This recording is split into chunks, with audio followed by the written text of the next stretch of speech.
अध्याय 6 विनिर्माण उद्योग। दिवाली के अवसर पर हरीश अपने माता पिता के साथ बाजार गया। उन्होंने उसके लिए कपड़े तथा जूते खरीदे। उसकी मां ने बर्तन, चीनी, चाय व मृदा के दीप खरीदे। हरीश ने देखा कि दुकानें अत्यधिक सामान से भरी थीं। चीजों को इतनी अधिक मात्रा में देखकर वो हैरान था। उसके पिता ने समझाया कि जूते, कपड़े, चीनी आदि बड़े उद्योगों में मशीनों द्वारा बनाए जाते हैं। छोटे उद्योगों में बर्तन बनाए जाते हैं तथा दीप जैसी चीजें व्यक्तिगत तौर पर कारीगरों द्वारा घरेलू उद्योगों में बनाई जाती हैं।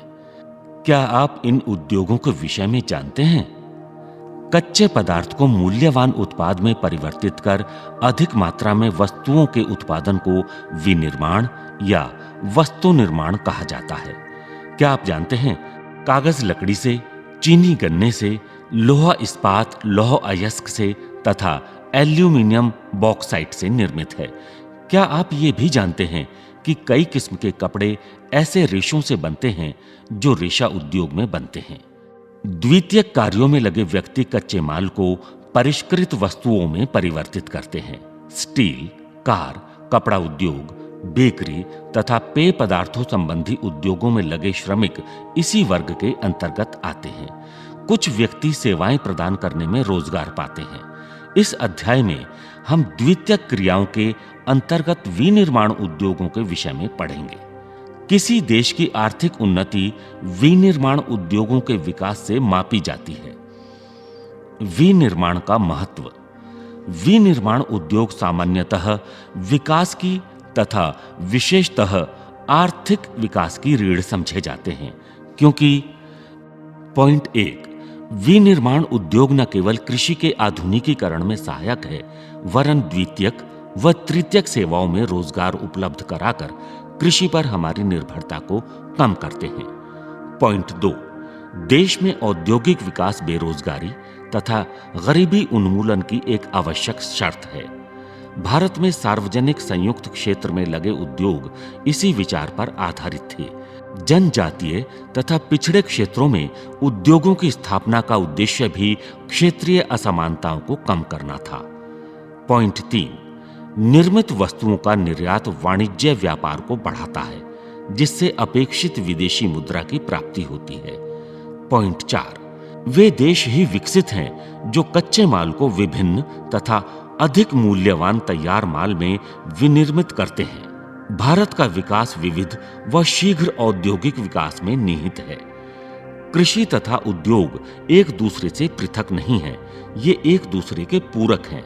उदाहरणार्थ, भारत में कृषि पर आधारित उद्योगों ने कृषि पैदावार बढ़ोतरी को प्रोत्साहित किया है। ये उद्योग कच्चे माल के लिए कृषि पर निर्भर हैं तथा इनके द्वारा निर्मित उत्पाद जैसे सिंचाई के लिए पंप, उर्वरक, कीटनाशक दवाएं, प्लास्टिक पाइप, मशीनें व कृषि औजार आदि पर किसान निर्भर है। इसीलिए विनिर्माण उद्योग के विकास तथा स्पर्धा से न केवल कृषि उत्पादन को बढ़ावा मिला है, अपितु उत्पादन प्रक्रिया भी सक्षम हुई है। आज वैश्वीकरण के युग में हमारे उद्योगों को अधिक प्रतिस्पर्धी तथा सक्षम होने की आवश्यकता है। केवल आत्मनिर्भरता ही काफी नहीं है। हमारी वस्तुएं गुणवत्ता में अंतर्राष्ट्रीय स्तर की हों, तभी हम अंतर्राष्ट्रीय बाजार में प्रतिस्पर्धा कर पाएंगे। पृष्ठ संख्या 70 राष्ट्रीय अर्थव्यवस्था में उद्योगों का योगदान। पिछले 2 दशकों से सकल घरेलू उत्पाद में विनिर्माण उद्योग का योगदान 27% में से 17% ही है, क्योंकि 10% भाग खनिज खनन, गैस तथा विद्युत ऊर्जा का योगदान है। भारत की अपेक्षा अन्य पूर्वी एशियाई देशों में विनिर्माण का योगदान सकल घरेलू उत्पाद का 25 से 35% है। पिछले 1 दशक से भारतीय विनिर्माण क्षेत्र में 7% प्रति वर्ष की दर से बढ़ोतरी हुई है। बढ़ोतरी की ये दर अगले दशक में 12% अपेक्षित है। वर्ष 2003 से विनिर्माण क्षेत्र का विकास 9 से 10% प्रति वर्ष की दर से हुआ है। उपयुक्त सरकारी नीतियों तथा औद्योगिक उत्पादन में बढ़ोतरी के नए प्रयासों से अर्थशास्त्रियों का अनुमान है कि विनिर्माण उद्योग अगले 1 दशक में अपना लक्ष्य पूरा कर सकता है। इस उद्देश्य से राष्ट्रीय विनिर्माण प्रतिस्पर्धा परिषद यानी नेशनल मैन्युफैक्चरिंग कॉम्पिटिटिवनेस काउंसिल की स्थापना की गई है। औद्योगिक अवस्थिति। उद्योगों की स्थापना स्वभावतः जटिल है। इनकी स्थापना कच्चे माल की उपलब्धता, श्रमिक, पूंजी, शक्ति के साधन तथा बाजार की उपलब्धता से प्रभावित होती है। इन सभी कारकों का एक स्थान पर पाया जाना लगभग असंभव है। फलस्वरूप विनिर्माण उद्योग की स्थापना के लिए वही स्थान उपयुक्त हैं जहां ये कारक उपलब्ध हों अथवा जहां इन्हें कम कीमत पर उपलब्ध कराया जा सकता है। औद्योगिक प्रक्रिया के प्रारंभ होने के साथ-साथ नगरीकरण प्रारंभ होता है। कभी-कभी उद्योग शहरों में या उनके निकट लगाए जाते हैं। इस प्रकार औद्योगिकरण तथा नगरीकरण साथ-साथ चलते हैं। नगर उद्योगों को बाजार तथा सेवाएं जैसे बैंकिंग, बीमा, परिवहन, श्रमिक तथा वित्तीय सलाह आदि उपलब्ध कराते हैं। नगर केंद्रों द्वारा दी गई सुविधाओं से लाभान्वित कई बार बहुत से उद्योग नगरों के आसपास ही केंद्रित हो जाते हैं, जिससे समूहन बचत एग्लोमरेशन इकोनॉमीज कहा जाता है। ऐसे स्थानों पर धीरे-धीरे बड़ा औद्योगिक समूहन स्थापित हो जाता है। स्वतंत्रता से पहले अधिकतर विनिर्माण उद्योगों की स्थापना दूरस्थ देशों से व्यापार पर आधारित थी, जैसे मुंबई, कोलकाता व चेन्नई आदि। परिणाम स्वरूप कुछ एक नगर औद्योगिक केंद्र के रूप में उभरे, जो ग्रामीण कृषि पृष्ठ प्रदेश हिंटरलैंड से घिरे थे। उद्योग बाजार संबंध।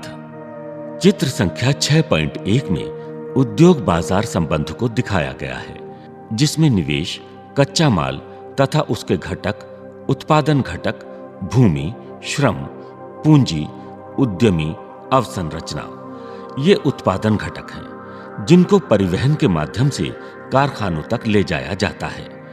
वहां तैयार माल यानी उत्पाद होता है। तैयार माल को परिवहन के माध्यम से बाजार तक ले जाया जाता है। इससे हमें पूंजी प्राप्त होती है तथा इसे हम पुनः निवेश करते हैं। किसी उद्योग की अवस्थिति का निर्धारण उसकी न्यूनतम उत्पादन लागत से निर्धारित होता है। सरकारी नीतियों तथा निपुण श्रमिकों की उपलब्धता भी उद्योगों की अवस्थिति को प्रभावित करती है।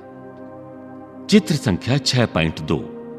चित्र संख्या 6.2 में उद्योग की आदर्श अवस्थिति को दर्शाया गया है। सबसे पहले उस स्थान पर कच्चा माल प्राप्त करने की लागत, उसके बाद उत्पादन के वितरण की लागत, तत्पश्चात उस स्थान पर उद्योग की स्थापना का निर्णय और अंत में उस स्थान पर उत्पादन की लागत।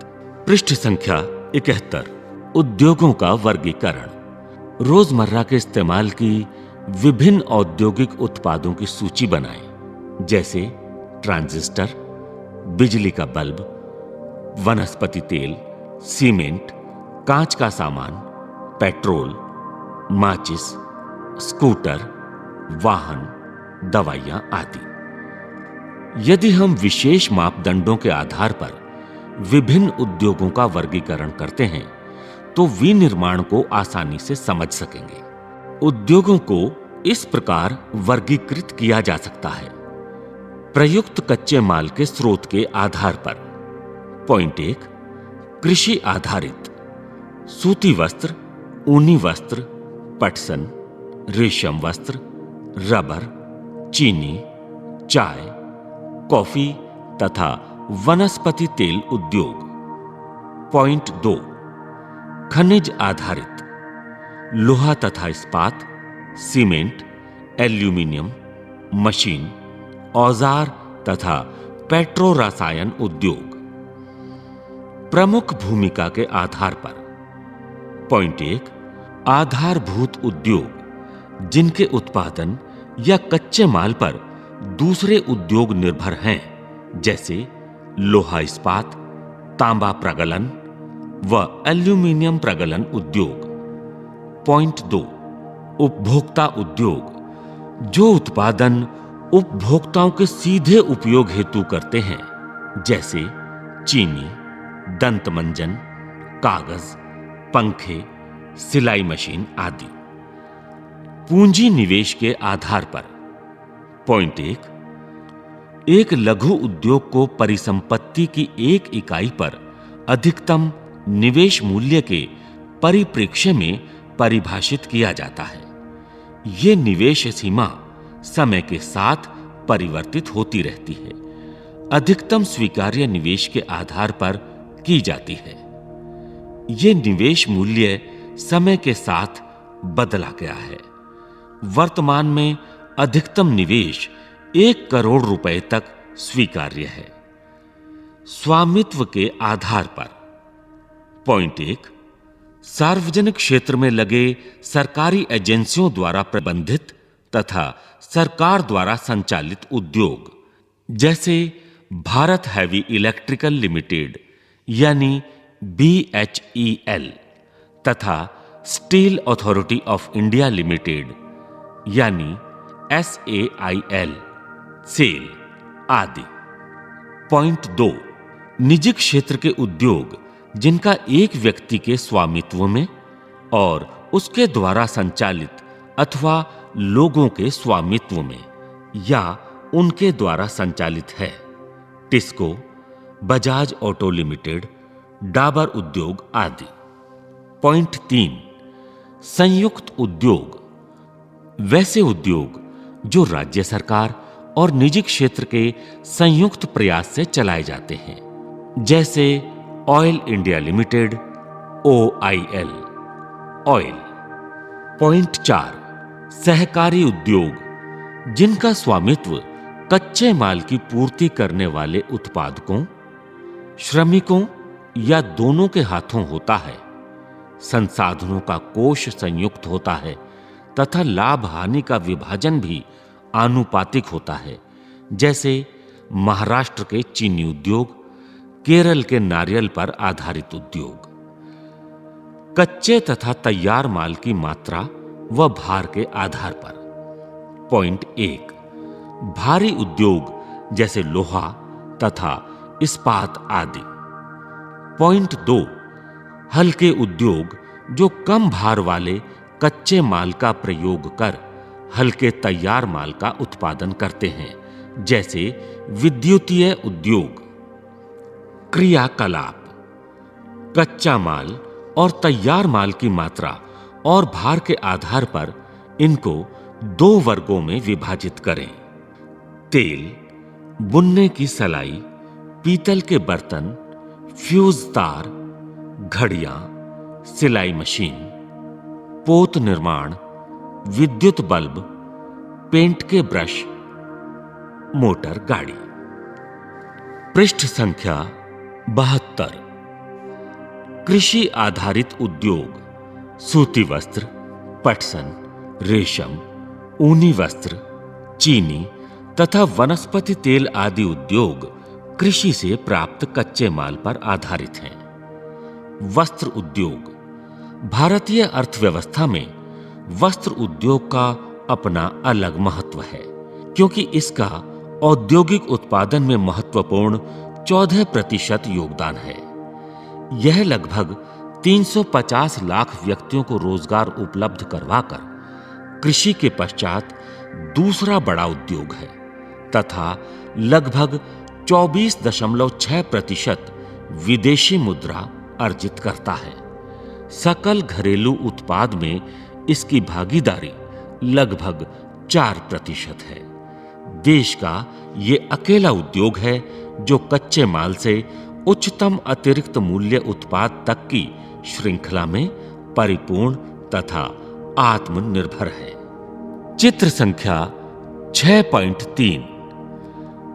6.3 वस्त्र उद्योग में अतिरिक्त मूल्य उत्पाद को दर्शाता है। कच्चे रेशे से रेशा उत्पादन किया जाता है। इसके बाद धुनाई कताई की जाती है, जिसके पश्चात हमें सूत प्राप्त होता है। सूत की बुनाई की जाती है जिससे हमें कपड़ा प्राप्त होता है। रंगाई व परिष्करण करके हमें वस्त्र यानी गारमेंट्स प्राप्त होते हैं और इसके बाद वस्त्र विनिर्माण किया जाता है। सूती वस्त्र उद्योग। प्राचीन भारत में सूती वस्त्र हाथ से कताई और हथकरघा बुनाई तकनीकों से बनाए जाते थे। 18वीं शताब्दी के बाद विद्युतीय करघों का उपयोग होने लगा। औपनिवेशिक काल के दौरान हमारे परंपरागत उद्योगों को बहुत हानि हुई, क्योंकि हमारे उद्योग इंग्लैंड के मशीन निर्मित वस्त्रों से स्पर्धा नहीं कर पाए। पॉइंट 1, पहला सफल सूती वस्त्र उद्योग 1854 में मुंबई में लगाया गया। पॉइंट 2, यूरोप 2 विश्व युद्धों से जूझ रहा था तथा भारत इंग्लैंड के अधीन था। ऐसे में इंग्लैंड में कपड़े की मांग आपूर्ति हेतु भारतीय सूती वस्त्र उद्योग को प्रोत्साहन मिला। नवंबर 2011 तक देश में लगभग 1946 सूती तथा कृत्रिम रेशे की कपड़ा मिलें थीं। इनमें से 80% निजी क्षेत्र में तथा शेष सार्वजनिक व सहकारी क्षेत्र में है। इनके अंतर्गत कई हजार छोटी इकाइयां हैं, जिनमें 4 से 10 हथकरघे हैं। आरंभिक वर्षों में सूती वस्त्र उद्योग महाराष्ट्र तथा गुजरात के कपास उत्पादन क्षेत्रों तक ही सीमित थे। कपास की उपलब्धता, बाजार, परिवहन, पत्तनों की समीपता, श्रम, नमीयुक्त जलवायु आदि कारकों ने इसके स्थानीयकरण को बढ़ावा दिया। इस उद्योग का कृषि से निकट का संबंध है और कृषकों, कपास चुनने वालों, गांठ बनाने वालों, कताई करने वालों, रंगाई करने वालों, डिजाइन बनाने वालों, पैकेट बनाने वालों और सिलाई करने वालों को यह जीविका प्रदान करता है। इस उद्योग के कारण रसायन रंजक मिल स्टोर तथा पैकेजिंग सामग्री और इंजीनियरिंग उद्योग की मांग बढ़ती है। फलस्वरूप इन उद्योगों का विकास होता है। यद्यपि कताई कार्य महाराष्ट्र, गुजरात तथा तमिलनाडु में केंद्रित है, लेकिन सूती, रेशम, जरी कशीदाकारी आदि में बुनाई के परंपरागत कौशल और डिजाइन देने के लिए बुनाई अत्यधिक विकेंद्रीकृत है। भारत में कताई उत्पादन विश्व स्तर का है, लेकिन बुना वस्त्र कम गुणवत्ता वाला है, क्योंकि ये देश में उत्पादित उच्च स्तरीय धागे का अधिक प्रयोग नहीं कर पाता। बुनाई का कार्य हथकरघों, विद्युत करघों व मिलों में होता है। हाथ से बुनी खादी कुटीर उद्योग के रूप में बुनकरों को उनके घरों में बड़े पैमाने पर रोजगार प्रदान कराता है। महात्मा गांधी ने सूत कातने तथा खादी बुनने पर क्यों बल दिया? तालिका 6.1 भारत के विभिन्न क्षेत्रों में वस्त्र उत्पादन को दर्शाता है। टिप्पणी: बुनाई, कटाई तथा अन्य प्रक्रमण का 90% विकेंद्रित क्षेत्र में है। यहां दिए गए आंकड़ों को पढ़ें तथा वस्त्र निर्माण में मिलों की भागीदारी को जानें। हमारे देश में विद्युत चालित करघों तथा हथकरघों द्वारा निर्मित लुमेज की अपेक्षा कारखानों द्वारा निर्मित लुमेज को कम रखना क्यों महत्वपूर्ण है? भारत जापान को सूत का निर्यात करता है। भारत में बने सूती वस्त्र के अन्य आयातक देश संयुक्त राज्य अमेरिका, इंग्लैंड, रूस, फ्रांस, पूर्वी यूरोपीय देश, नेपाल, सिंगापुर, श्रीलंका तथा अफ्रीका के देश हैं। पृष्ठ संख्या 73। पृष्ठ संख्या 73 में भारत में वस्त्र उद्योग को दिखाया गया है। वस्त्र उद्योग में भी कहां सूती वस्त्र बनते हैं, कहां ऊनी वस्त्र बनते हैं तथा कहां रेशम वस्त्र बनते हैं। आइए जानते हैं भारत में सूती वस्त्र कहां बनते हैं? सूती वस्त्र मुरादाबाद, आगरा, कानपुर, मुर्शिदाबाद, हावड़ा, हुगली, अहमदाबाद, राजकोट, पोरबंदर, उज्जैन, देवास, इंदौर, वडोदरा, सूरत, जलगांव, वर्धा, औरंगाबाद, मुंबई, पुणे, चेन्नई, कोयंबटूर और मदुरई। आइए जानते हैं ऊनी वस्त्र भारत में कहां बनते हैं। ऊनी वस्त्र श्रीनगर, अमृतसर, लुधियाना, पानीपत, गुड़गांव, बीकानेर, आगरा, शाहजहांपुर, ग्वालियर, मिर्जापुर, अहमदाबाद, जामनगर, मुंबई और बेंगलोर। आइए जानते हैं रेशम वस्त्र भारत में कहां-कहां बनते हैं। रेशम वस्त्र बारामूला, श्रीनगर, अनंतनाग, वाराणसी, मुर्शिदाबाद, बांकुरा, बेलगाम, कोलार, बेंगलोर और मैसूर। पृष्ठ संख्या 74। तकवों यानी स्पिंडल्स की क्षमता के रूप में भारत को विश्व में दूसरा स्थान प्राप्त है। इनमें चीन का प्रथम स्थान है। भारत में इनकी संख्या वर्ष 2011-12 के अनुसार 431.3 लाख थी। 1980 के दशक के मध्य से कताई क्षेत्र को भरपूर महत्व दिया जा रहा है। सूती रेशे के विश्व व्यापार में हमारे देश की भागीदारी काफी महत्वपूर्ण है। यह कुल अंतर्राष्ट्रीय व्यापार का लगभग 1/4 भाग है, लेकिन तैयार वस्त्र के कुल व्यापार में यह हिस्सा केवल 4% ही है। हमारे कताई कारखाने विश्व स्तर पर प्रतिस्पर्धा कर सकते हैं और हम जो सूत पैदा करते हैं उसका उपभोग करने में सक्षम हैं। लेकिन बुनाई और कताई तथा प्रक्रमण इकाइयां देश में उत्पन्न किए गए उच्च कोटि के धागे का उपयोग नहीं कर पाती हैं। इस क्षेत्र में कुछ ही बड़े और आधुनिक कारखाने हैं तथा अधिकतर छोटी व बिखरी हुई इकाइयां ही हैं, जिसका उत्पादन स्थानीय बाजार की मांग को ही पूरा कर पाता है।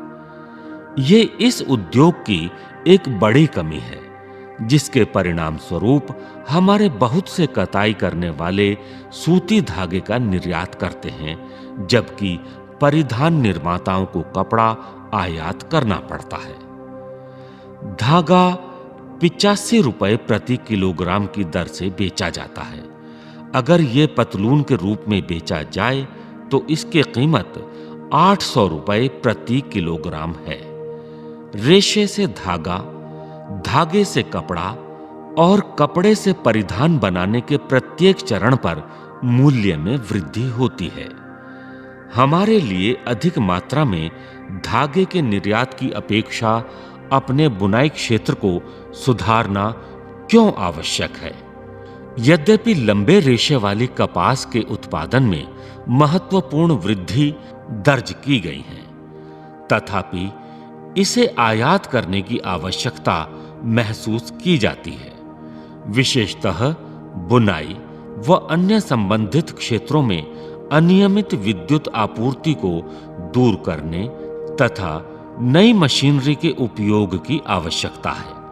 अन्य समस्याओं में कम श्रमिक उत्पादकता तथा कृत्रिम वस्त्र उद्योग से प्रतिस्पर्धा आदि हैं। पटसन उद्योग भारत पटसन व पटसन निर्मित सामान का सबसे बड़ा उत्पादक है तथा बांग्लादेश के पश्चात दूसरा बड़ा निर्यातक भी है। वर्ष 2010-11 में भारत में लगभग 80 पटसन उद्योग थे। इनमें अधिकांश पश्चिम बंगाल में हुगली नदी तट पर 98 किलोमीटर लंबी तथा 3 किलोमीटर चौड़ी एक संकरी मेखला में स्थित है। पहला पटसन उद्योग कोलकाता के निकट रिशरा में 1859 में लगाया गया। 1947 में देश के विभाजन के पश्चात पटसन मिलें तो भारत में रह गईं, लेकिन 3/4 जूट उत्पादन क्षेत्र पूर्वी पाकिस्तान अर्थात बांग्लादेश में चले गए। हुगली नदी तट पर इनके स्थित होने के ये कारण हैं: पटसन उत्पादक क्षेत्रों की निकटता, सस्ता जल परिवहन, सड़क, रेल व जल परिवहन का जाल, कच्चे माल का मिलों तक ले जाने में सहायक होना, कच्चे पटसन को संसाधित करने में प्रचुर जल, पश्चिम बंगाल तथा समीपवर्ती राज्य उड़ीसा, बिहार व उत्तर प्रदेश से सस्ता श्रमिक उपलब्ध होना, कोलकाता का एक बड़े नगरीय केंद्र के रूप में बैंकिंग, बीमा और जूट के सामान के निर्यात के लिए पत्तन की सुविधाएं प्रदान करना आदि सम्मिलित है। वर्ष 2010-11 में पटसन उद्योग प्रत्यक्ष रूप से 3.7 लाख श्रमिकों को और जूट व मेस्टा की खेती करने वाले अन्य 40 लाख छोटे व सीमांत कृषकों को रोजगार मुहैया कराता था। इस उद्योग से अन्य अनेक लोग अप्रत्यक्ष रूप से जुड़े हैं। इस उद्योग की चुनौतियों में अंतर्राष्ट्रीय बाजार में कृत्रिम वस्त्रों से और बांग्लादेश, ब्राजील, फिलीपींस, मिस्र तथा थाईलैंड जैसे अन्य देशों से कड़ी प्रतिस्पर्धा शामिल है। यद्यपि पटसन पैकिंग की अनिवार्य प्रयोग की सरकारी नीति के कारण इसकी घरेलू मांग बढ़ी है, तथापि मांग बढ़ाने हेतु उत्पादन में विविधता भी आवश्यक है। सन 2005 में राष्ट्रीय पटसन नीति अपनाई गई, जिसका मुख्य उद्देश्य पटसन का उत्पादन बढ़ाना, गुणवत्ता में सुधार, पटसन उत्पादक किसानों को अच्छा मूल्य दिलाना तथा प्रति हेक्टेयर उत्पादकता को बढ़ाना था। पटसन के प्रमुख खरीदार अमेरिका, कनाडा, रूस, अरब देश, इंग्लैंड और ऑस्ट्रेलिया है। बढ़ते वैश्विक पर्यावरण अनुकूलन, जैव निम्नीकरणीय पदार्थों के लिए विश्व की बढ़ती जागरूकता ने पुनः जूट उत्पादों के लिए अवसर प्रदान किया है। पृष्ठ संख्या 75। चीनी उद्योग। भारत का चीनी उत्पादन में विश्व में दूसरा स्थान है, लेकिन गुड़ व खांडसारी के उत्पादन में इसका प्रथम स्थान है। इस उद्योग में प्रयुक्त कच्चा माल भारी होता है तथा ढुलाई में इसके सुक्रोज की मात्रा घट जाती है। चीनी उद्योग की आदर्श स्थिति क्या होनी चाहिए? वर्ष 2010-11 में देश में 662 से अधिक चीनी मिलें थीं, जो उत्तर प्रदेश, बिहार, महाराष्ट्र, कर्नाटक, तमिलनाडु, आंध्र प्रदेश, गुजरात, पंजाब, हरियाणा तथा मध्य प्रदेश राज्यों में फैली हैं। चीनी मिलों का 60% उत्तर प्रदेश तथा बिहार में है। ये उद्योग मौसमी है, अतः सहकारी क्षेत्र के लिए उपयुक्त है। क्या आप बता सकते हैं ऐसा क्यों है? पिछले कुछ वर्षों में इन मिलों की संख्या दक्षिणी और पश्चिमी राज्यों में, विशेषकर महाराष्ट्र में बढ़ी है। इसका मुख्य कारण यहाँ के गन्ने में अधिक सुक्रोज की मात्रा है। अपेक्षाकृत ठंडी जलवायु भी गुणकारी है। इसके अतिरिक्त इन राज्यों में सहकारी समितियां भी सफल रही हैं। इस उद्योग की प्रमुख चुनौतियां इस प्रकार हैं: इस उद्योग का अल्पकालिक होना, पुरानी व असक्षम तकनीक का इस्तेमाल, परिवहन असक्षमता से गन्ने का समय पर कारखानों में न पहुंचना तथा खोई यानी बैगेस का अधिकतम इस्तेमाल न कर पाना। खनिज आधारित उद्योग वे उद्योग जो खनिज व धातुओं को कच्चे माल के रूप में प्रयोग करते हैं। खनिज आधारित उद्योग कहलाते हैं। क्या आप इस वर्ग में आने वाले कुछ उद्योगों का नाम बता सकते हैं? लोहा तथा इस्पात उद्योग।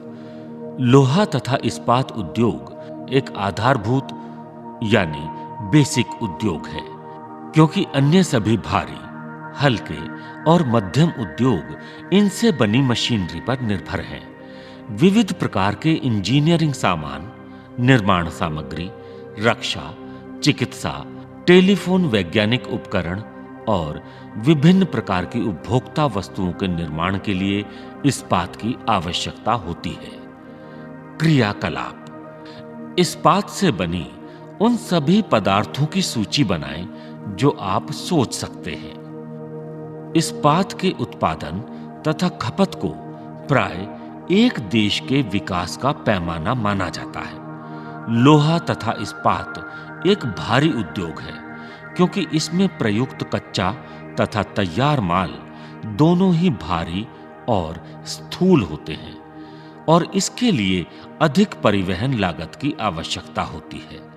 इस उद्योग के लिए लौह अयस्क, कोकिंग कोल तथा चूना पत्थर का अनुपात लगभग 4:2:1 का है। इस्पात को कठोर बनाने के लिए इसमें मैग्नीज की कुछ मात्रा की भी आवश्यकता होती है। इस्पात उद्योग की आदर्श स्थापना कहाँ होनी चाहिए? ये याद रहे कि इससे निर्मित माल को बाजार तथा उपभोक्ताओं तक पहुंचाने के लिए भी सक्षम परिवहन की आवश्यकता है। चित्र संख्या 6.4। 6.4 में इस्पात निर्माण प्रक्रिया को दर्शाया गया है। सबसे पहले कच्चे माल का कारखानों तक परिवहन, इसके बाद झोंकदार भट्टी से लौह अयस्क का गलाया जाना। चूना पत्थर एक सहायक खनिज है जो इसमें मिलाया जाता है। धातु का मैल हटाया जाता है। अयस्क को गर्म करने के लिए कोक का ईंधन के रूप में इस्तेमाल। इसके बाद ढलवां लोहा, तरल पदार्थ को सांचों में डाला जाता है जिससे ढलवां लोहा तैयार होता है। इसके पश्चात इस्पात कैसे बनता है, आइए बताते हैं। इस्पात बनाना। ढलवां लोहे को पुनः गलाकर ऑक्सीकरण द्वारा अशुद्धता हटाकर तथा मैग्नीज, निकल, क्रोमियम मिलाकर शुद्ध किया जाता है। और अंत में आइए हम आपको बताते हैं धातु को कैसे आकार दिया जाता है। धातु को आकार देना, रोलिंग, प्रेसिंग, ढलाई और गढ़ाई। पृष्ठ संख्या 76। पृष्ठ संख्या 76 पर भारत का मानचित्र दिया गया है, जिसमें दर्शाया गया है कि भारत में लोहा और इस्पात संयंत्र, आइए जानते हैं। बोकारो, बर्नपुर, ये वो स्थान हैं जहां भारत में लोहा और इस्पात संयंत्र लगाए गए हैं। कहां-कहां लगे हैं? दुर्गापुर, जमशेदपुर, भिलाई, राउरकेला, विशाखापट्टनम, विजयनगर, भद्रावती और सेलम।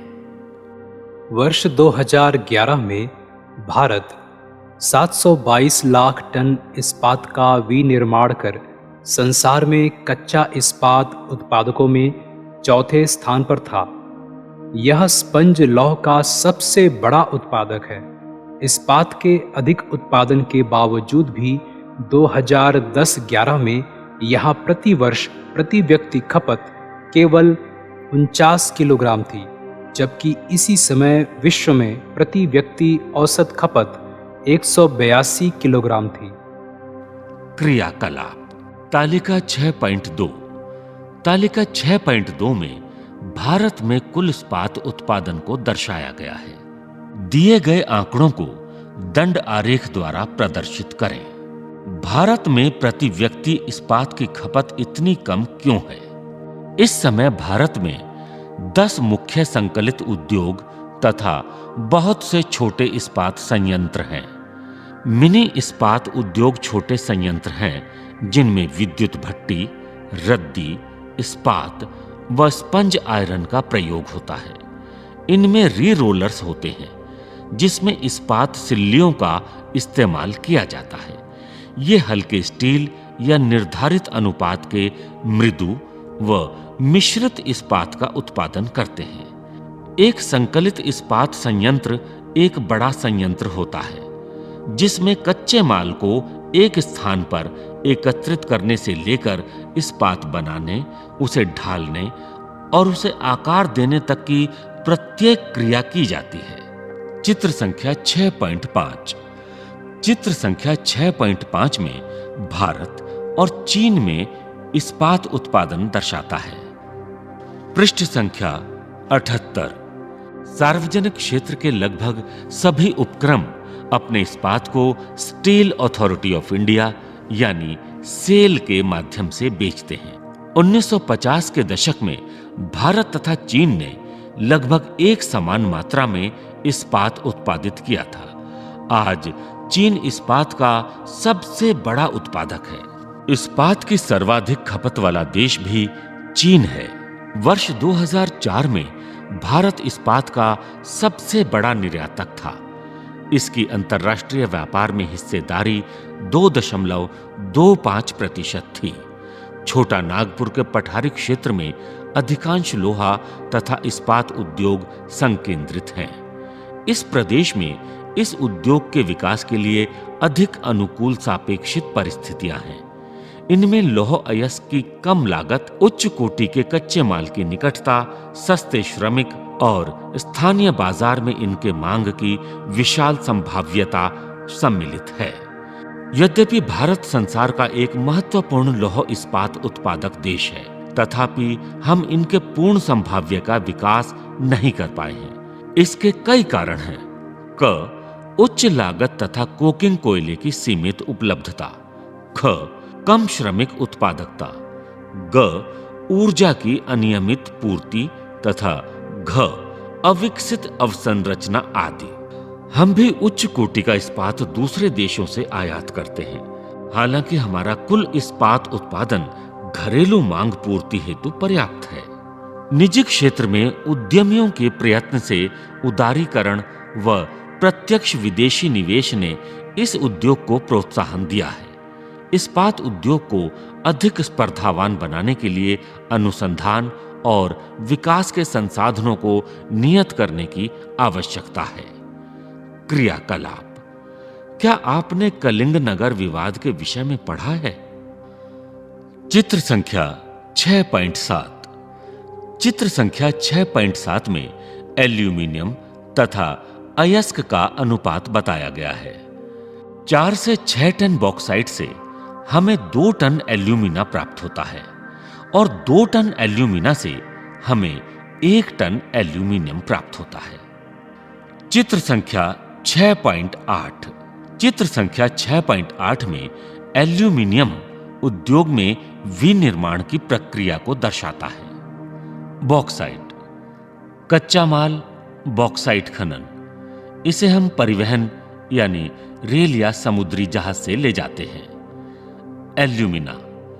एल्यूमिनियम शोधशाला में बॉक्साइट दलन और एल्यूमिना घुलन, इनके 3 घटक हैं। पहला, प्रागालक स्थल तक भारी अयस्क का पहुंचना। दूसरा, शोधशाला से कैल्शियम युक्त पेट्रोलियम कोक। और तीसरा, कोयला खान से पिच। अंत में क्रायोलाइट, एक पिघली धातु जो इलेक्ट्रोलाइट का काम करती है। इससे हमें एल्यूमिनियम प्रगालक प्राप्त होता है। एल्यूमिनियम प्रगालक हमें विद्युत से प्राप्त होता है, जिसका प्रति टन अयस्क होता है 18,600 किलोवाट। पृष्ठ संख्या 79। एल्यूमिनियम प्रगलन यानी स्मेल्टिंग। भारत में एल्यूमिनियम प्रगलन दूसरा सर्वाधिक महत्वपूर्ण धातु शोधन उद्योग है। यह हल्का, जंग अवरोधी, ऊष्मा का सुचालक, लचीला तथा अन्य धातुओं के मिश्रण से अधिक कठोर बनाया जा सकता है। हवाई जहाज बनाने में, बर्तन तथा तार बनाने में इसका प्रयोग किया जाता है। कई उद्योगों में इसका महत्व इस्पात, तांबा, जस्ता व शीशे के विकल्प के रूप में प्रयुक्त होने से बढ़ा है। चित्र संख्या 6.6। चित्र संख्या 6.6 में नालको प्रगालक में पट्टी लेप मिल को दर्शाया गया है। देश के एल्यूमीनियम प्रगलन संयंत्र ओडिशा, पश्चिम बंगाल, केरल, उत्तर प्रदेश, छत्तीसगढ़, महाराष्ट्र व तमिलनाडु राज्यों में स्थित हैं। वर्ष 2008-9 में भारत में 15.24 लाख टन से अधिक एल्यूमीनियम का उत्पादन किया गया। प्रगालकों यानी स्मेल्टर्स में बॉक्साइट का कच्चे पदार्थ के रूप में, जो भारी गहरे लाल रंग की चट्टान जैसा होता है, प्रयोग किया जाता है। प्रवाह चार्ट चित्र 6.8 एल्यूमीनियम निर्माण प्रक्रिया दर्शाता है। इस उद्योग की स्थापना की दो महत्वपूर्ण आवश्यकताएं हैं: नियमित ऊर्जा की पूर्ति तथा कम कीमत पर कच्चे माल की सुनिश्चित उपलब्धता। क्रियाकलाप: एक कारखाना प्लास्टिक हैंडल वाले एल्यूमीनियम के बर्तन यानी सॉस पैन निर्मित करता है। यह प्रगालकों से एल्यूमीनियम प्राप्त करता है तथा किसी अन्य फैक्ट्री से प्लास्टिक का सामान लेता है। सभी निर्मित बर्तन एक माल गोदाम में भेज दिए जाते हैं। नंबर 1 क कौन सा कच्चा माल परिवहन लागत में सबसे अधिक लागत वाला है तथा क्यों? ख परिवहन के लिए सबसे सस्ता कच्चा माल कौन सा है और क्यों? नंबर 2 क्या आप जानते हैं कि पैकिंग के बाद तैयार माल की परिवहन लागत कम होगी अथवा एल्यूमीनियम और प्लास्टिक की परिवहन लागत अपेक्षाकृत अधिक होगी? क्यों? रसायन उद्योग: भारत में रसायन उद्योग तेजी से विकसित हो रहा तथा फैल रहा है। इसकी भागीदारी सकल घरेलू उत्पाद में लगभग 3% है। ये उद्योग एशिया का तीसरा बड़ा तथा विश्व में आकार की दृष्टि से 12वें स्थान पर है। इसमें लघु तथा बृहत दोनों प्रकार की विनिर्माण इकाइयां सम्मिलित हैं। अकार्बनिक और कार्बनिक दोनों क्षेत्रों में तीव्र वृद्धि दर्ज की गई है। अकार्बनिक रसायनों में सल्फ्यूरिक अम्ल यानी उर्वरक, कृत्रिम वस्त्र, प्लास्टिक, गोंद, रंग रोगन, डाई आदि के निर्माण में प्रयुक्त नाइट्रिक अम्ल, क्षार, सोडा ऐश यानी कांच, साबुन, शोधक या अपमार्जक, कागज में प्रयुक्त होने वाले रसायन तथा कास्टिक सोडा आदि शामिल हैं। इन उद्योगों का देश में विस्तृत फैलाव है।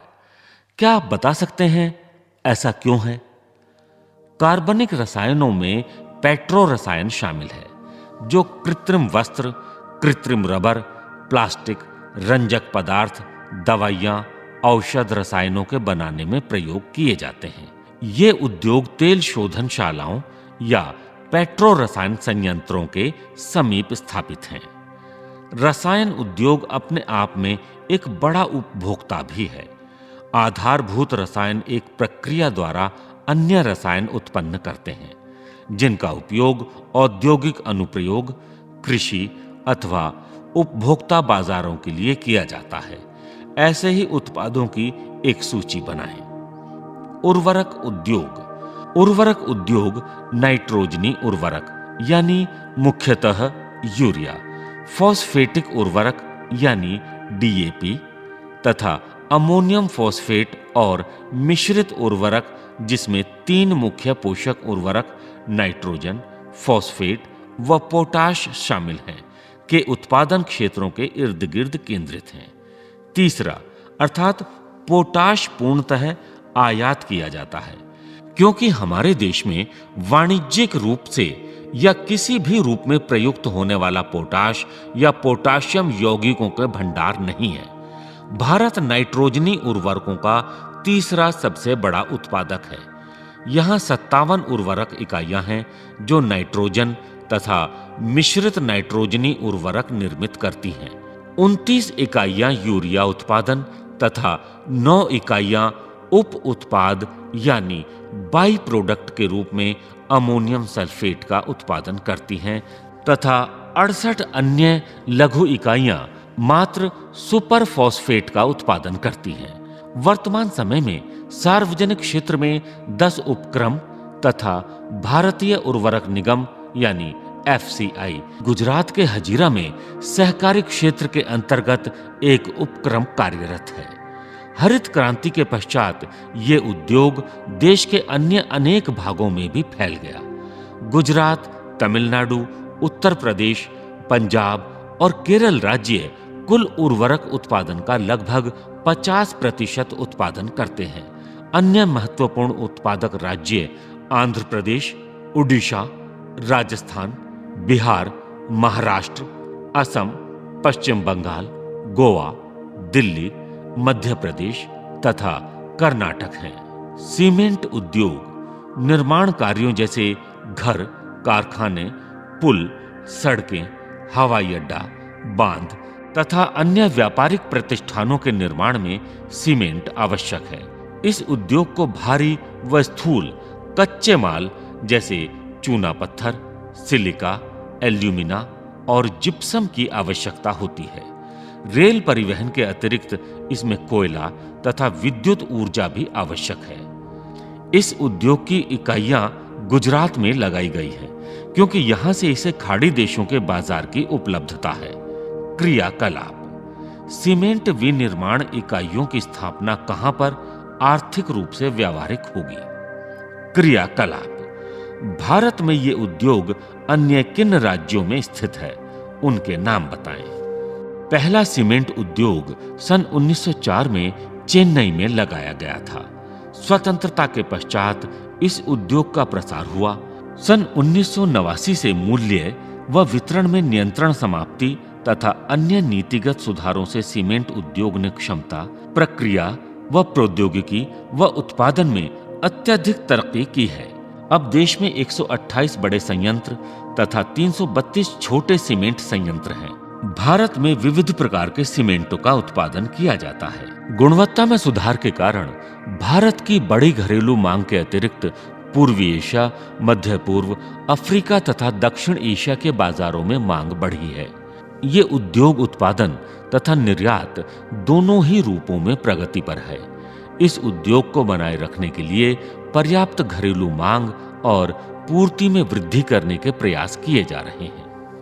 मोटर गाड़ी उद्योग मोटर गाड़ी यात्रियों तथा सामान के तीव्र परिवहन के साधन है। भारत में विभिन्न केंद्रों पर ट्रक, बसें, कारें, मोटरसाइकिल, स्कूटर, तिपहिया तथा बहुउपयोगी वाहन निर्मित किए जाते हैं।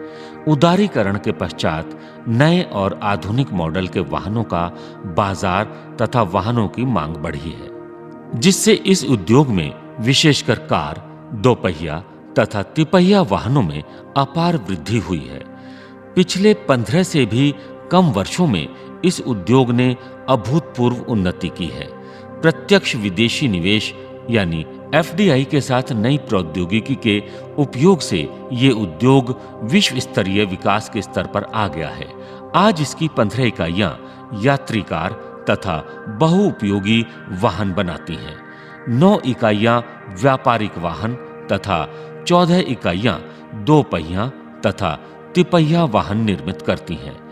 ये उद्योग दिल्ली, गुड़गांव, मुंबई, पुणे, चेन्नई, कोलकाता, लखनऊ, इंदौर, हैदराबाद, जमशेदपुर तथा बंगलौर के आसपास स्थित हैं। पृष्ठ संख्या 81 भारत का मानचित्र दिया गया है। भारत में सॉफ्टवेयर टेक्नोलॉजी पार्क्स कहां-कहां हैं, आइए जानते हैं। श्रीनगर, मोहाली, नोएडा, गुवाहाटी, जयपुर, गांधीनगर, इंदौर, कोलकाता, मुंबई, पुणे, भुवनेश्वर, हैदराबाद, विशाखापट्टनम, बंगलौर, चेन्नई, मैसूर और तिरुवनंतपुरम। सूचना प्रौद्योगिकी तथा इलेक्ट्रॉनिक उद्योग। इलेक्ट्रॉनिक उद्योग के अंतर्गत आने वाले उत्पादों में ट्रांजिस्टर से लेकर television, telephone, cellular telecom, telephone exchange, pager, radar, computer तथा दूरसंचार उद्योग के लिए उपयोगी अनेक अन्य उपकरण तक बनाए जाते हैं। बंगलौर भारत की इलेक्ट्रॉनिक राजधानी के रूप में उभरा है। इलेक्ट्रॉनिक सामान के अन्य महत्वपूर्ण उत्पादक केंद्र मुंबई, दिल्ली, हैदराबाद, पुणे, चेन्नई, कोलकाता तथा लखनऊ हैं। वर्ष 2010-11 तक software technology park of India (STPI) देश के 46 स्थानों पर स्थापित हो चुके थे। यद्यपि इस उद्योग का सर्वाधिक संकेंद्रण बेंगलुरु, नोएडा, मुंबई, चेन्नई, हैदराबाद और पुणे में है। ये भी अत्यंत रोचक है कि इस क्षेत्र में रोजगार पाए व्यक्तियों में लगभग 30% महिलाएं हैं। पिछले 2 या 3 वर्षों से ये उद्योग विदेशी मुद्रा प्राप्त करने का एक महत्वपूर्ण स्रोत बन गया है, जिसका कारण तेजी से बढ़ता व्यवसाय प्रक्रिया बाह्य स्रोतीकरण यानी बिजनेस प्रोसेसेस आउटसोर्सिंग यानी BPO है। भारत में सूचना प्रौद्योगिकी उद्योग के सफल होने का कारण हार्डवेयर व सॉफ्टवेयर का निरंतर विकास है। चित्र संख्या 6.9 में HCL में रूपनगर में केबल निर्माण को दर्शाना है, जो कि पश्चिम बंगाल में स्थित है। चित्र संख्या 6.10 चित्र संख्या 6.10 में BHEL में गैस टरबाइन रोटर का समायोजन दिखाया गया है, जो कि हैदराबाद में स्थित है। औद्योगिक प्रदूषण तथा पर्यावरण निम्नीकरण। यद्यपि उद्योगों की भारतीय अर्थव्यवस्था की वृद्धि व विकास में महत्वपूर्ण भूमिका है, तथापि इनके द्वारा बढ़ते भूमि, वायु, जल तथा पर्यावरण प्रदूषण को भी नकारा नहीं जा सकता। उद्योग 4 प्रकार के प्रदूषण के लिए उत्तरदायी है: क वायु, ख जल, ग भूमि, घ ध्वनि। प्रदूषण करने वाले उद्योगों में ताप विद्युत गृह भी सम्मिलित है। वायु प्रदूषण। अधिक अनुपात में अनचाही गैसों की अनुपस्थिति जैसे सल्फर डाइऑक्साइड तथा कार्बन मोनोऑक्साइड वायु प्रदूषण का कारण है। वायु में निलंबित कणनुमा पदार्थों में ठोस व द्रव्य दोनों ही प्रकार के कण होते हैं, जैसे धूलि, स्प्रे, कुहासा तथा धुआं। रसायन व कागज उद्योग, ईंटों के भट्टे, तेल शोधनशालाएं, प्रगलन उद्योग, जीवाश्म ईंधन दहन तथा छोटे बड़े कारखाने प्रदूषण के नियमों का उल्लंघन करते हुए धुआं निष्कासित करते हैं। जहरीली गैसों का रिसाव बहुत भयानक तथा दूरगामी प्रभावों वाला हो सकता है। क्या आप भोपाल गैस त्रासदी के विषय में जानते हैं? वायु प्रदूषण मानव स्वास्थ्य, पशुओं, पौधों, इमारतों तथा पूरे पर्यावरण पर दुष्प्रभाव डालते हैं। जल प्रदूषण। उद्योगों द्वारा कार्बनिक तथा अकार्बनिक अपशिष्ट पदार्थों के नदी में छोड़ने से जल प्रदूषण फैलता है।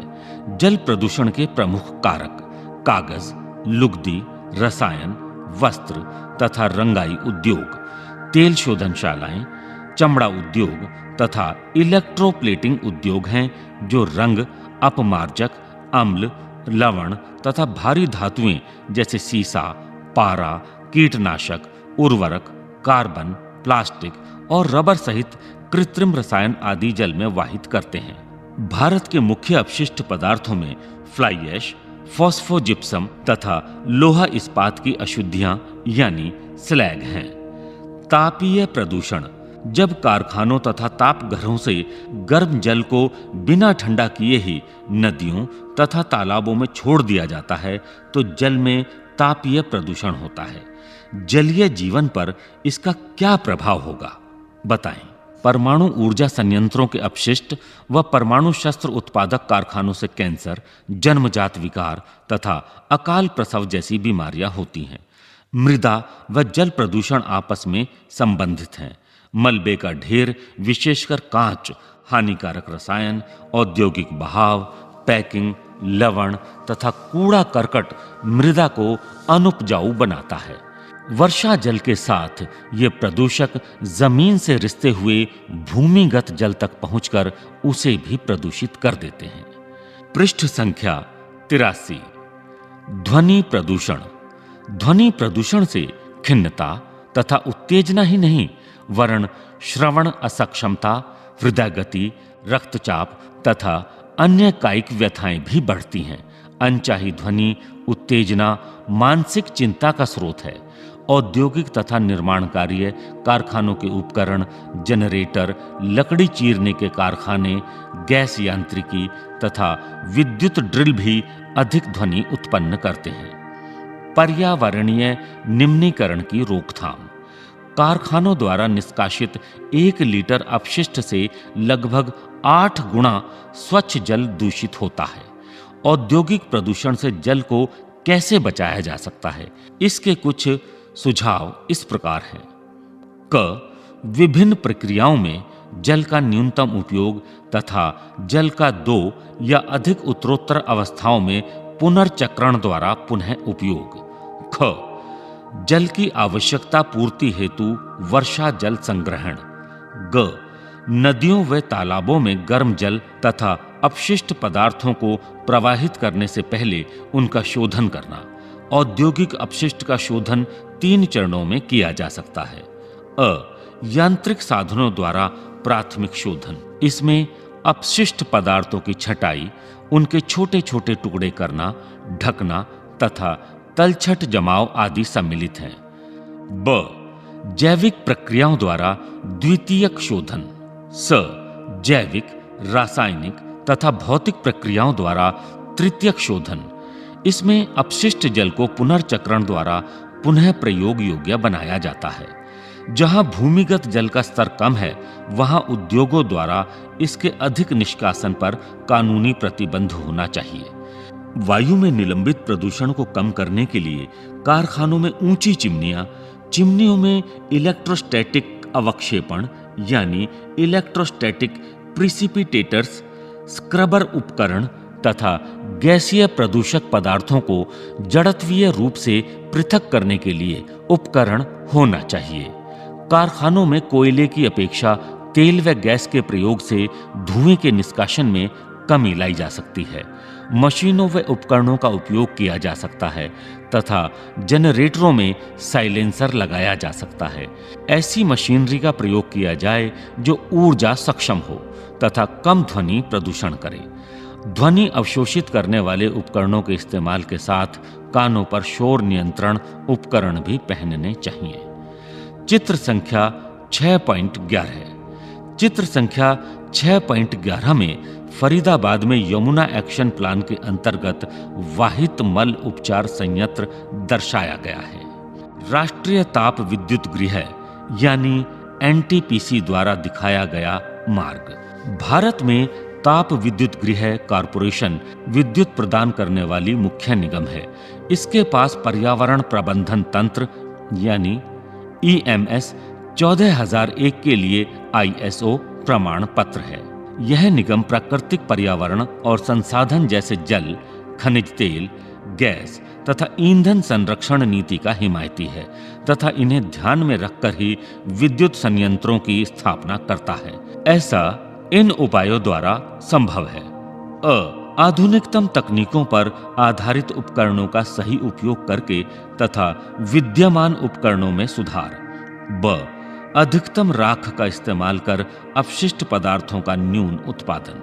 स पारिस्थितिकी संतुलन बनाए रखने के लिए हरित क्षेत्र की सुरक्षा तथा वृक्षारोपण के लिए प्रेरित करना। द तरल अपशिष्ट प्रबंधन, राख युक्त जलीय पुनर्चक्रण तथा राख संग्रह यानी ऐश पॉन्ड प्रबंधन द्वारा पर्यावरण प्रदूषण को कम करना। ध सभी ऊर्जा संयंत्रों का पारिस्थितिकीय रूप से मॉनिटर तथा समीक्षा करना एवं ऑनलाइन आंकड़ों का प्रबंधन करना। चित्र 6.12। चित्र 6.12 में रामागुंडम संयंत्र को दर्शाया गया है। पृष्ठ संख्या 84। अभ्यास। प्रश्न 1 बहुवैकल्पिक प्रश्न। 1 इनमें से कौन सा उद्योग चूना पत्थर को कच्चे माल के रूप में प्रयुक्त करता है? क एल्यूमिनियम, ख चीनी, ग सीमेंट, घ पटसन।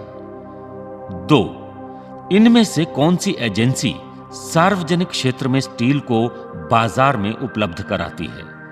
क हेल, ख सेल, ग टाटा स्टील, घ एमएनसीसी। 3. इनमें से कौन सा उद्योग बॉक्साइट को कच्चे माल के रूप में प्रयोग करता है? क एल्यूमीनियम, ख सीमेंट, ग पटसन, घ स्टील। 4.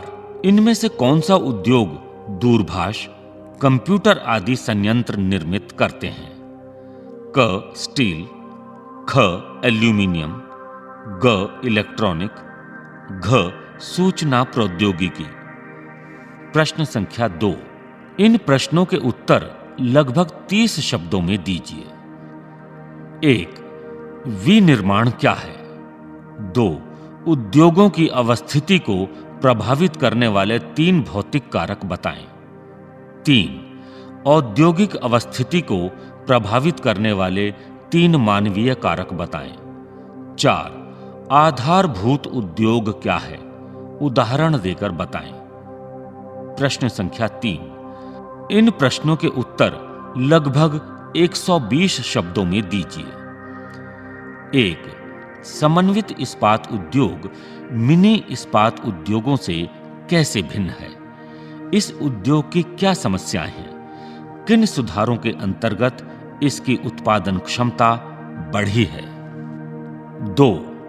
उद्योग पर्यावरण को कैसे प्रदूषित करते हैं? 3.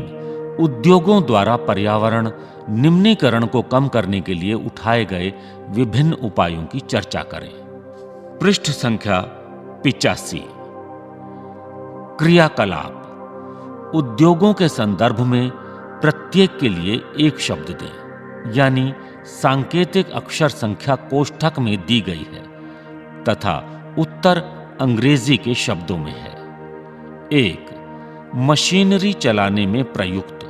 सांकेतिक अक्षर P से शुरू होता है, जो 5 अक्षरों का है। 2. कारखानों में काम करने वाले व्यक्ति। सांकेतिक अक्षर W से शुरू होता है, जो 6 अक्षरों का है। 3. उत्पाद को जहां बेचा जाता है। सांकेतिक अक्षर M से शुरू होता है, जो 6 अक्षरों का है। 4. वह व्यक्ति जो सामान बेचता है। सांकेतिक अक्षर R से शुरू होता है, जो 8 अक्षरों का है। 5. वस्तु उत्पादन। सांकेतिक अक्षर P से शुरू होता है, जो 7 अक्षरों का है। 6. निर्माण या उत्पादन। सांकेतिक अक्षर M से शुरू होता है, जो 11 अक्षरों का है। 7. भूमि, जल तथा वायु अवनयन। सांकेतिक अक्षर P से शुरू होता है, जो 9 अक्षरों का है। प्रोजेक्ट कार्य। अपने क्षेत्र के एक कृषि आधारित तथा एक खनिज आधारित उद्योग को चुनें। 1. ये कच्चे माल के रूप में क्या प्रयोग करते हैं? 2. विनिर्माण प्रक्रिया में अन्य निवेश क्या हैं, जिनसे परिवहन लागत बढ़ती है? 3. क्या ये कारखाने पर्यावरण नियमों का पालन करते हैं? पृष्ठ संख्या 86। क्रियाकलाप। यहां एक वर्ग पहेली दी गई है। क्षैतिज अथवा ऊर्ध्वाधर अक्षरों को जोड़ते हुए निम्न प्रश्नों के उत्तर दें। नोट: पहेली के उत्तर अंग्रेजी के शब्दों में हैं। पहेली से संबंधित सांकेतिक प्रश्न इस प्रकार हैं। 1. वस्त्र, चीनी, वनस्पति तेल तथा रोपण उद्योग जो कृषि से कच्चा माल प्राप्त करते हैं, उन्हें कहते हैं। 2. चीनी उद्योग में प्रयुक्त होने वाला कच्चा पदार्थ। 3. इस रेशे को गोल्डन फाइबर भी कहते हैं। 4. लौह अयस्क, कोकिंग कोयला तथा चूना पत्थर इस उद्योग के प्रमुख कच्चे माल हैं। 5. छत्तीसगढ़ में स्थित सार्वजनिक क्षेत्र का लोहा इस्पात उद्योग। 6. उत्तर प्रदेश में इस स्थान पर डीजल रेलवे इंजन बनाए जाते हैं। इन सांकेतिक प्रश्नों के आधार पर वर्ग पहेली को पूरा करें।